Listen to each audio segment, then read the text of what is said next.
But let's get started with the very first one. Reverend Laditon Thompson, who is a security consultant, joins us virtually. Reverend, thank you so much for coming on the program. A pleasure is always mine.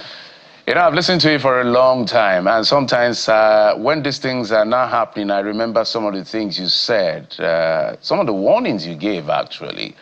But now it's coming home eventually. But I will start by asking you to give your interpretation of the multiple characterization of what is playing out. On one hand, according to the UN Genocide Convention, defining genocide as in terms of intent, not necessarily skill. The American government saying Christians are being killed. The government is not doing enough. The government is saying, yes, they are killed, but others are killed as well. We're not talking about the issue of sovereignty. There are so many issues. There are conspiracies around in between all of this. So let me just allow you give us your own interpretation of this multiple characterization, and we can zoom in into some of the nitty-gritty of the issues. Thank you very much. My take is this. What makes us human? One of the things that makes us human beings and not beasts is the ability to think lucidly. If a nation has 200 and something million plus people, if for whatever reason as much as 200,000, 300,000 people are dying, 400,000 people are dying over a span of 15, 20 years of something that is not right, I would think that a right-thinking nation, its priority would be to diagnose properly and then stem the problem. There's something wrong with the way the Nigerian is thinking. And I believe that's what we need to correct, first of all. First of all, I want to say, whatever we're discussing right now, let's make it about the future, not the past. For 15 to 20 years, I spoke on this station that there's a global resurgence of religious extremism that's templated across the world. And it has a local expression in Nigeria. And I said to us that it's a hydra, if I remember very well. And I said to you that it has a religious cover. And I pointed out to us that its religious cover is exploitative because it had realized that in Nigeria's foundation, because of the divide and rule foundation that we have, religion was an issue. So it exploits that opportunity to create an enmity between classes. And I said for the first, like from the 1990s upwards, for the first 10, 15 years, it was consuming Christians. Not only consuming Christians, it was systematic. We're talking about the rape of young girls. We're talking about kidnappings. And we're talking about the fact that when we got involved, we found out that it's so clever that it was operating in a way it was difficult to detect. And I remember saying ahead that at a final stage, towards the end, it will begin to kill Muslims. And when I said that, I was as a special advisor to the CAN president then, they were surprised. And I said, no, we've studied the MO of this thing. And whether we like it or not, if you want to go theological, let's go hyperdimensional. If you're a Christian, for instance, you will know that in Revelation 12, the Bible talks about the dragon with 7 heads and 10 horns. Now, one of these heads, the mountains, is religion. What you're up against is a dragon, and it uses not only religion, but education, but you name it. I'll give you a good example. In the years, I remember we had a meeting, and a journalist in Lagos there picked up something we pointed out in a meeting, that a textbook contained classical conditioning of the minds of students and was an approved textbook in a Nigerian school. It had a character who used to kill people and offer them to convert to Islam or be executed. And the journalist went ahead and, printed it. And when he did, a sack letter was waiting for him. He was charged to court. The police, the judiciary, everything was lined up to take care of him. Now, this is an interesting thing. That manufacturing company printed a new version of the textbook, presented it in court, minus that story. forgetting there's a second-hand market because they removed all copies swiftly. So who does that? When we went to a second-hand market and presented old copies of the book, they threw the case out, and then there was a national furor, so they quickly retreated, and he got his job back. Now, what I'm going to ask you is this. What amount of intelligence does it take for you to see that there's something moving and working together behind the scenes? So we shouldn't be in denial. Let me just sum it up like this. Nigeria is a country that has multiple problems, like maybe a patient has Ebola virus, has HIV, and then has a virulent case of cancer. Shall we now say that because there are other life-threatening diseases, shall we now deny the cancer? So I don't want to say anything more than this, because there are two sets of people who have to be careful. When a soldier joins the army, he doesn't sign up to live. He signs to die, to defend his nation. When a pastor, a Christian, a minister becomes a pastor, he doesn't sign to live, he signs to become a living sacrifice, which means the nation should trust on them, at least the pastors, to speak truth to people of religion. So let's get away from this silliness, because anybody with an iota, I know that it uses media as a force expander. It's very confusing. It's not very easy, but through the years, we have broken this thing down and showed it for what it is. So it is actually wicked, asinine, for anybody in Nigeria who knows Leah Sharibu, who was taken at age 13 or 14, has been raped brutally, has 2 children somewhere in captivity. They don't care about it, whether she's in captivity or not. I'm surprised at the people who are in Nigeria who remember Deborah Samuel in Sokoto, who was killed. The students who killed her on religious basis were never tried. I want to remember Christiana Oluwashesi in Gombe, 2007, a teacher who was slaughtered by students. They went after her nursing baby towards the gate. Now, I can go on for a whole day listing them. The young man who came from Britain to come and do his youth corps in Plateau State, they were shouting Allah Akbar when they slit his throat, and they had him call his parents to listen to his death throes. So what are we talking about here? Now, the challenge is this. This Hydra has a head in politics. It has a head in education, like I showed you. It has a head in media. It has a head in practically all things. Many nations have learned to deal with it, but Nigeria never got it right because of asymmetrical warfare, hybrid threats, and of course the use of media as a force expander. So the point now is this: because we refuse, or whether it's a lack of courage, whether it's cowardice, whether it's confusion, for whatever it is, we have not really faced up to the truth. And that's where we are right now. So when a man like Donald Trump comes in and says, look, the bloodshed is copious. Now, I'm telling you why Nigeria has been silly. Over the years, there have been too many foreign observers who have come into the country who quietly have been watching the figures, collecting, collating. I remember this same confusion at the time we were looking for the FTO designation on the Boko Haram. The Boko Haram was so disguised. Some said, no, it's ethnic. Some said, no, it's this. Some said, no, it's that. I remember in 2012, there was a hearing on Nigeria in the US Congress. And you would not believe the asinine arguments that we heard there. Don't forget, in my desk, at that time, the American government, Secretary of State at that time, was funding the Boko Haram in Nigeria. So now, all of a sudden, there's a change of government in America. And there's somebody who's not going to cooperate with... Look, on the global level, there's something called the pacification of terrorists with territories. All right. Now, that is what is going on.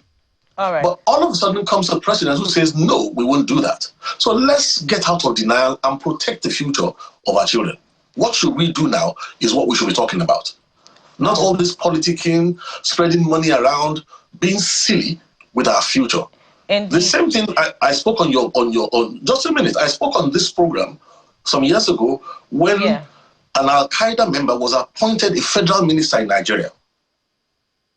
And I remember I said it publicly, because we are living sacrifices. Why is that happening in a nation?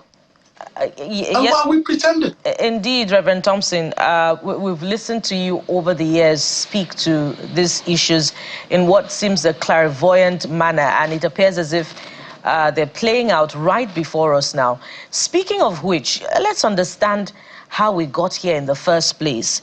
And I recall here Senator Ted Cruz's legislation before the U.S. Senate, which, by the way, has not gone through, but President Trump has exercised his executive powers to designate Nigeria a country of particular concern.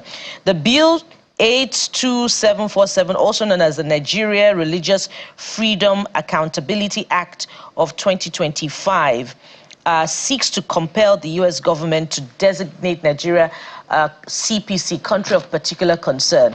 And we understand that there have been hearings conducted on this particular bill, and representation of Nigeria was denied at that level. Help us understand who are those that you consider may have presented this legislation or presented petitions before the U.S. Congress, because we understand that there are some Nigerians over the years who have appealed to the international community, to come to the rescue of Nigerians who were being killed. Does this have a Christian coloration, Reverend Thompson? I think it has a coloration of what we call the defense of religious liberties. I'll give you a few more examples. Go and read the Nikitobi report. In the Nikitobi report, there was a recommendation that the commissioner of police that was complicit when the churches were being burnt, when Christians were being targeted in Plateau State. The recommendation from Nikitobi was that he was to be dismissed with ignominy. Instead, he was rewarded and became the Inspector General of Police in Nigeria. So what am I trying to point out to you is that, look, let's not forget about America. Are we saying we don't value the life of our people? Are we saying that we're not aware that this thing had a religious cover? And I keep saying religious cover because it is a supremacist ideology. That I went to Ahmadu Bello University, and there are multiples of Muslims all over Nigeria who are not murderers. But because this thing wears a religious disguise and nobody blows the cover of the disguise, instead the government reinforces it. Let us look at the governorship of El Rufai. If we begin to quote what he said, the things he did, and we begin to look through the years, we don't need the American government to come and tell us that we have devalued human worth, and you will never build a successful nation when you devalue human worth. So when it comes to the American government, there are processes that they have. But the question I want to ask you is this. If your daughter was picked up at age 12, and 29-year-old men were raping her continuously, and I've had to deal with many children like that. I've had to do trauma counsel for them. How do we talk to their parents? Are you sure these are the questions that we'll be asking? Let me tell you the truth. Bunker Samson, go and find out who that is. Rose Northcott, go and find out who that is. For the Gajere's family, find out who those people are. They couldn't care less whether it was Donald Trump or Donald Hump. If somebody comes to finally tell Nigeria, you can't keep doing this, and I will tell you why it is pertinent. The Hydra, terrorism is a global affair. It's not local alone. So to protect their own interests, many countries of the world also, what the former administration was doing was to trade Nigeria off to the terrorists to keep their own territory safe. Now here comes the president who says, no, we're not going to do that. We're going to do this instead. And you have heard this also. It's also killing Muslims, which we predicted it will do in its latter phases. So for me, what Nigeria should be doing right now is not a matter of what Trump said was that if the Nigerian government does not protect its citizens, then there will be a consequence.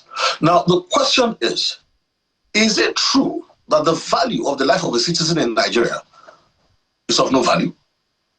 Is it true that there's a predatory class that has no future for the average citizen in the country? Now, if this is true, why don't we address it by seeking cooperation, by setting up an ombudsman? Because you see, what is happening is this. The media is involved in this. And you don't forget that Nigeria, there's money flying around. I've been in this for years. 30 pieces of silver. There's money flying around, and what happens is that instead of asking the right questions, instead of facing the matters at hand, money begins to change hand. Then you find that even religious leaders begin to speak from both sides of the mouth. Let us call a spade a spade. This is not working. Let us reformat this country. Let us look to the future of our children. Let us not wait for America. Look, whether it's the American president, whether it's the British prime minister, and all that is not the issue. Is blood spillage going on? Yes. Scorched earth policy? Yes. While I was dealing with Plateau State, go and ask the governor of Plateau State then, Jonah Jan, what his experience was. And at that time, we told them in Benue State, get ready, you are next. How come we say you are next, it gets to Benue? And after Benue, we said to them, Kwara, you are next. And after that, Southern Nigeria, get ready. Now, are we paying attention to these things, or are we still quibbling, allowing ourselves to be divided by people who have collected 30 pieces of silver, who will sell their children's future so that they can enjoy today? We can't afford that. All right, Reverend. So for me, the emphasis is not on the fact that for the Christian who's being slaughtered and who has been slaughtered through these years, and I should know, for them, whether it's Donald Trump, Donald Trump, or whoever it is, it's answered prayer. For Muslims who have conscience in this country, it's answered prayer. So we are not going to be blinded by political ambitions to the point where we will sell the future of our children. All right, Reverend. So my counsel is, yes. Yes, just to comment, I'm sure Nasser will answer for himself in some of the things you've mentioned his name. I'm talking about Rufai, but that's not where I'm going to with this. I want to pick up the president's quotes. He said the characterization of Nigeria as religiously intolerant does not reflect our national unity. But we know the facts that are available to us. Donald Trump and his government and his Minister of War, as it is called, gave a precondition, saying, we will do the job if you refuse to do the job. When that is said to the president, also our nation, what drastic measure do you think they are talking about to, first, keep them off our shores, second, rebuild confidence in our people that lives of citizens, especially Christians and Muslims affected by this, is valued? Now, this is where we know whether we have leaders who care for the life of the citizen or leaders who just want to hang on to power at all costs. A leader who cares about the life of the citizen, like I said, would probably first of all set up an ombudsman of some sort to clarify the issues, to bring forth statistics, which we will. If they dare, we will. We've seen the oppression and the suppression through the years.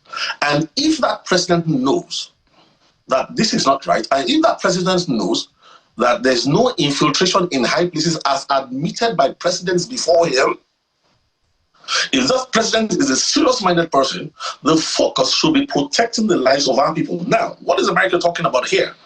I think the allusions America is making is this. Excuse me. Let me talk about Leah Sharibu, for instance. Everybody in the world knows where she is with the children that she's been raped and she's rearing.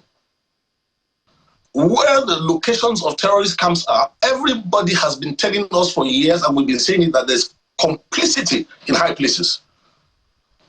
There's government complicity in this thing that's been going on. And I don't know how anybody will continue to live in denial when you know it will end up devouring this nation. So for me, I keep saying this. If America says, listen, remember the underpants bomber, the son of one of the wealthiest Nigerians, who took a suicide bomb and was going to explode it in America. I told you this is a global problem. And it is not all countries that will wait for us to destroy Nigeria. If Nigeria goes, West Africa will go. If West Africa goes, Africa is gone. What do you think will happen if all the resources of West Africa or Nigeria falls into the hands of this Hydra, which is a real Hydra? Why is our president not talking about that? Why is he not talking about that? Why is he not looking at the statistics and then saying, look, this is what we are going to do? So please, Mr. Trump, there's no need for you to come here. This and this and this and this is what Nigeria is going to do. We believe in the future of our children more than you can, believe in the future of our children, and we have looked into what you have said. We're not going to be replying, with just hyperbole and just, talking politics with the lives of people. We're going to reply you factually and say you are right or you are wrong. And if you are right, we're going to say, okay, maybe this is the challenge. And I'm going to tell you what the real challenge is. The simple thing that is true is this. You are dealing with an intelligent hydra that collapses nations from within. So the corridors of power. Look, why would America sit down and watch you if in your Nigerian army, every time you capture terrorists, you claim you have found a special elixir that changes them, and then you absorb them into the Nigerian army?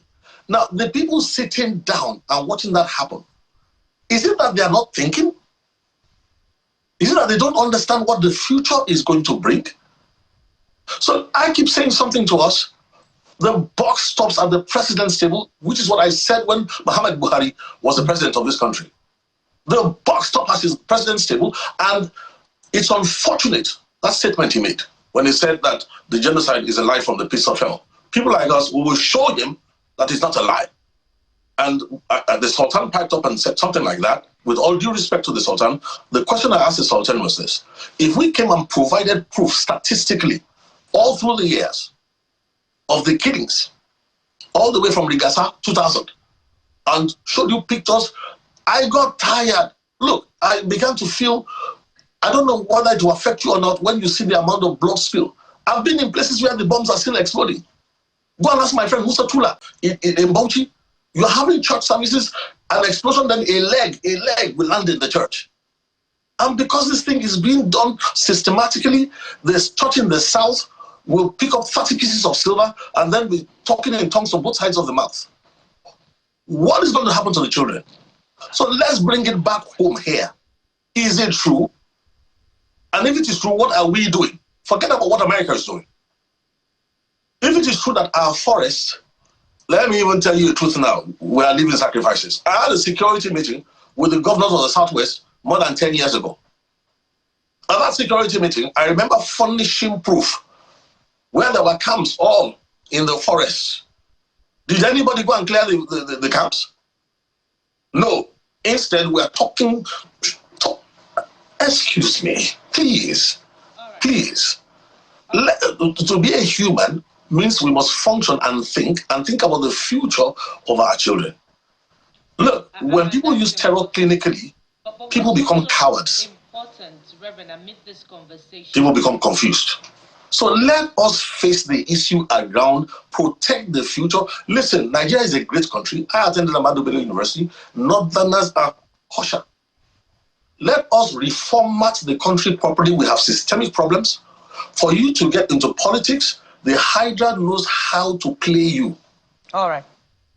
And that's right. But Reverend, let's also look at another aspect of the conversation, which is the international dimension to this.